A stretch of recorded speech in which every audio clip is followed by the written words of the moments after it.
of Plymouth Plantation, Book 1, Chapter 2. Flight to Holland, Amsterdam and Leyden, 1607 through 1608. For these reformers to be thus constrained to leave their native soil, their lands and livings, and all their friends was a great sacrifice, and was wondered at by many. But to go into a country unknown to them, where they must learn a new language and get their livings they knew not how, seemed as almost desperate adventure, and a misery worse than death. Further, they were unacquainted with trade, which was the chief industry of their adopted country, having been used only to a plain country life and the innocent pursuit of farming. But these things did not dismay them, though they sometimes troubled them, for their desires were set on the ways of God, to enjoy his ordinances. They rested on his providence, and knew whom they had believed. But this was not all, for though it was made intolerable for them to stay, they were not allowed to go. The ports were shut against them, so that they had to seek secret means of conveyance, to bribe the captains of ships, and give extraordinary rates for their passages. Often they were betrayed, their goods intercepted, and thereby were put to great trouble and expense. I will give an instance or two of these experiences.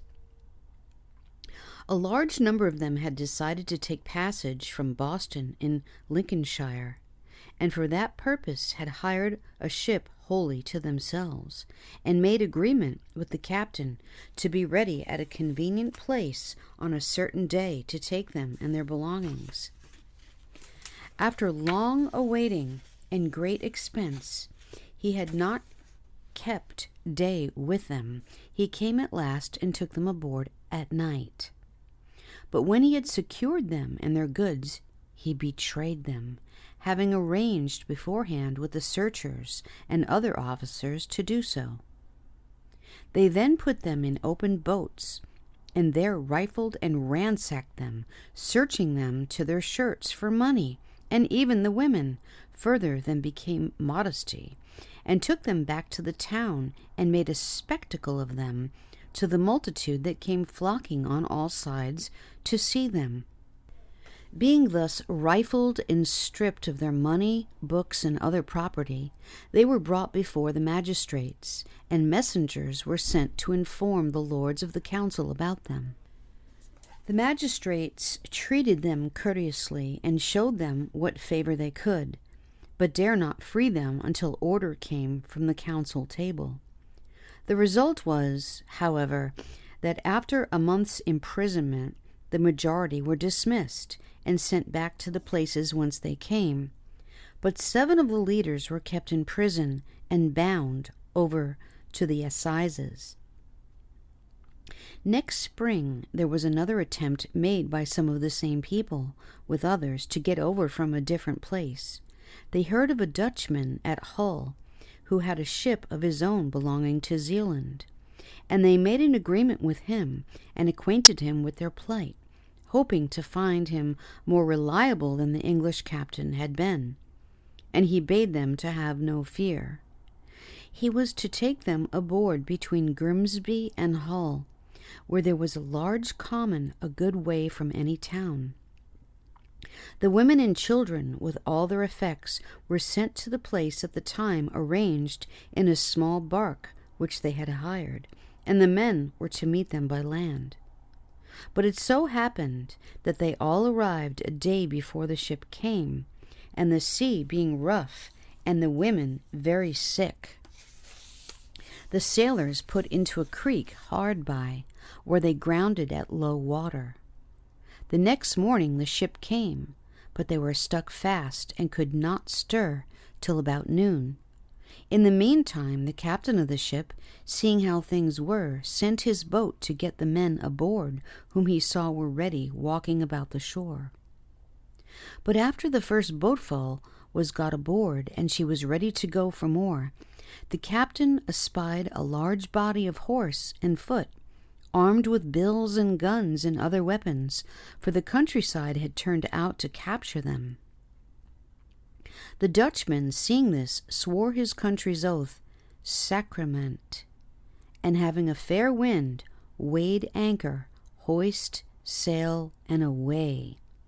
The poor men already aboard were in great distress for their wives and children, left thus to be captured and destitute of help, and for themselves too, without any clothes, but what they had on their backs, and scarcely a penny about them, all their possessions being aboard the bark, now seized.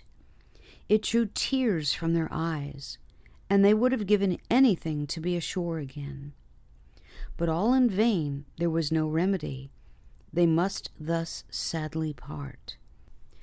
Afterwards they endured a fearful storm at sea, and it was 14 days or more before they reached port, in 7 of which they saw neither sun, moon, nor stars. Being driven near the coast of Norway, the sailors themselves often despaired, and once with shrieks and cries gave over all, as if the ship had foundered and they were sinking without hope of recovery. But when man's hope and help wholly failed, there appeared the Lord's power and mercy to save them.